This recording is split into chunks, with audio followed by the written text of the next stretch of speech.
Bienvenue à la chaîne Socio Réflexivité. Nous allons poursuivre notre sujet sur la sociologie du travail, comme annoncé précédemment, si vous suivez bien l'enchaînement des vidéos. Voilà, donc nous allons parler de l'opposition ou la dualité sociale entre le travail et l'interaction. Déjà, le travail, nous n'allons pas nous attarder sur des définitions scientifiques parce que chaque champ, que ce soit en économie, en sociologie, en philosophie et dans d'autres champs encore, en psychologie, détient une définition du travail. En tout cas, ici, nous allons retenir la définition comme une occupation qui amène les hommes à réaliser ou à produire une œuvre, qu'elle soit matérielle, intellectuelle ou autre. Voilà. Et la dualité qui existe entre le travail et l'interaction, les échanges, euh, concerne les individus. Donc l'individu se trouve au cœur de cette dualité. Donc cette dualité sociale qui transite par l'individu passe déjà par la formation de l'individu. La formation ou l'éducation de l'individu, qu'on appelle en sociologie la socialisation. La socialisation qui est un processus long qui part déjà de l'enfance, des habitudes qu'on prend dans le milieu familial, qui se traduisent par la suite lorsqu'on devient adulte à travers les gens qu'on fréquente, à travers les milieux qu'on fréquente, ainsi de suite. En fait, on adopte des façons d'être et de faire qui sont propres aux différents milieux que nous traversons. Comment se fait donc la socialisation dans le travail? Comment se fait l'apprentissage de l'individu au sein de son milieu professionnel? En d'autres termes, comment l'individu devient lui-même dans son milieu professionnel? Comment se forme son individualisation? C'est-à-dire, bien qu'on incorpore ou qu'on intègre des éléments de vie qui appartiennent à un groupe, à un moment donné, il faut qu'on soit soi-même, qu'on redevienne nous-mêmes. Comment est-ce qu'on redevient nous-mêmes dans un milieu professionnel, un milieu de travail qui n'est pas un milieu naturel, parce que dans le monde du travail, on rencontre des conflits, on rencontre des mal-être, on rencontre des malentendus, on remarque également des postures qui sont assez difficiles à gérer pour l'individu, dont il est obligé de, de- de- d'apprivoiser et puis d'adopter un mode de fonctionnement qui lui permette de réaliser des choses.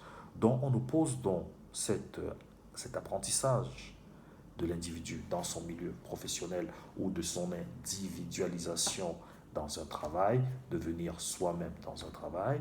Déjà, comment est-ce qu'on devient soi-même dans un travail quand on rencontre des gens différents, qu'on est obligé de faire parfois des choses qu'on n'aime pas et qu'on doit se forcer? Ça, c'est le premier cap. Ensuite, on va opposer ce cap, cette individualisation ou cette socialisation aux interactions. Parce que dans le milieu professionnel, les individus sont amenés à communiquer, à échanger, à être d'accord, à ne pas être d'accord, comment gérer euh, ce capital communicationnel et émotionnel qui va intervenir dans le milieu du travail. Donc aujourd'hui, c'est un sujet assez long et délicat qui demande de prendre du temps et de pouvoir l'exposer de façon simple et claire. Parce que le but de ces vidéos, de la chaîne Socio-Réflexivité, c'est d'être proche des travailleurs, des salariés ou des employeurs, de les amener à être en accord avec leur milieu professionnel et surtout d'adopter des modes, des postures qui leur permettent d'être plus efficaces et d'atteindre leurs objectifs. Voilà.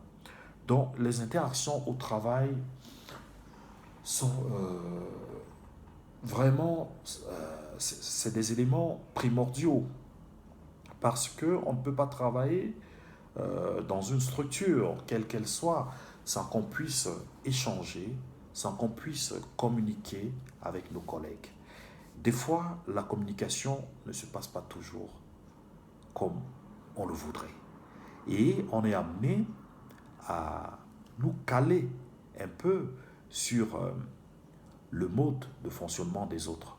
Parce que rompre la communication signifie rompre également des méthodes efficaces de travail. Mais malheureusement, tous les travailleurs n'ont pas eu la même socialisation, comme je l'ai dit au début, ils n'ont pas eu une même formation d'individualité. Leur individualité a été formée par leur milieu familial, leur culture, leur environnement social le plus immédiat. Et quand on met ces différentes individualisations dans un même milieu professionnel et qu'il faille qu'ils puissent travailler ensemble, communiquer, échanger, être d'accord, ne pas être d'accord, exprimer leurs malentendus, cela n'est pas toujours facile.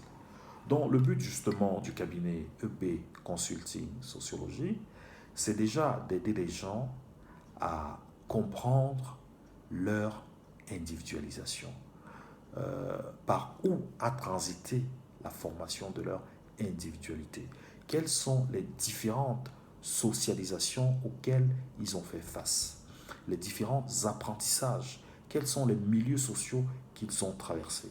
Et cela nous amène ensuite à leur donner des outils, des clés pour pouvoir réussir leur interaction dans le milieu professionnel. Voilà pourquoi ici, on oppose le travail et les interactions. Le travail déjà n'est pas quelque chose de naturel. Il faut s'adapter déjà au milieu, à la tâche et à l'exercice de ses fonctions. Ensuite, les interactions, c'est encore un élément qui est en dehors de l'individu. On apprend à communiquer. Il y a des codes de communication, il y a des types de langage, il y a même des interprétations non langagères. C'est-à-dire que on sait quand quelqu'un n'est pas content sans qu'il dise un mot, parce qu'on décrypte les signes qui se dégagent de son visage, de son expression, du visage, de plein d'éléments qui entourent un individu sans qu'il s'exprime.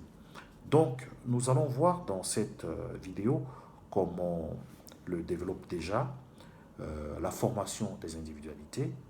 Où en êtes-vous de la formation de votre individualité? Êtes-vous en accord avec votre individualité? Comment entamer maintenant les interactions dans votre milieu professionnel si vous ne savez pas comment votre individualité est constituée? Donc ici, il y a deux types d'apprentissage. Apprendre qui on est pour affronter le milieu professionnel, le travail. Une fois qu'on sait qui on est, on peut maintenant échanger, interagir avec les collègues et tout autre individu extérieur à nous. Donc, il existe donc une dialectique, un lien plutôt, un diluant, une espèce de colle qui relie le travail et les interactions. Voilà. Cette dialectique réside dans plein de petites choses qui sont entre autres la reconnaissance réciproque, par exemple, entre les collègues de travail, savoir qui on est, quelle est notre identité, nous amène à être prompt à reconnaître les capacités des autres, à ne pas toujours mettre en avant leurs faiblesses, à savoir féliciter et à prendre aussi les félicitations qu'on donne, à les prendre à juste titre pour pouvoir avancer dans notre travail. Donc voilà le premier sujet auquel nous devions discuter aujourd'hui, qui conduit également à la formation de l'esprit de l'individu. Une fois qu'on a fait ce lien entre notre travail, les interactions, on a la formation de l'esprit qui s'en dégage.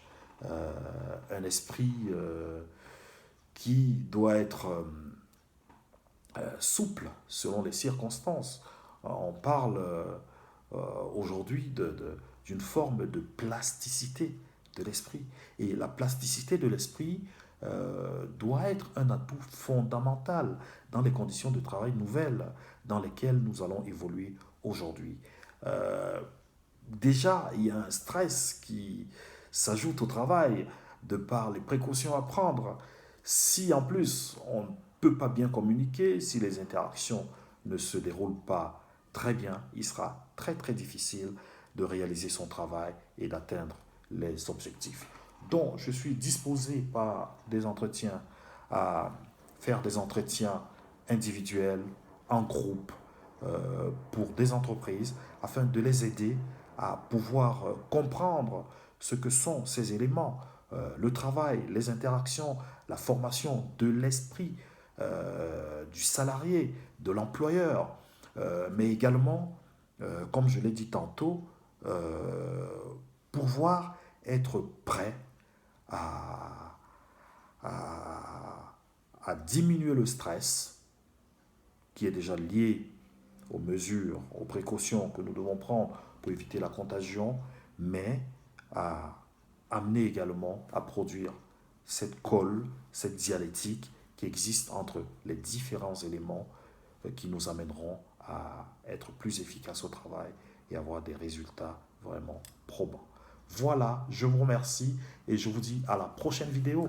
À bientôt. Au revoir.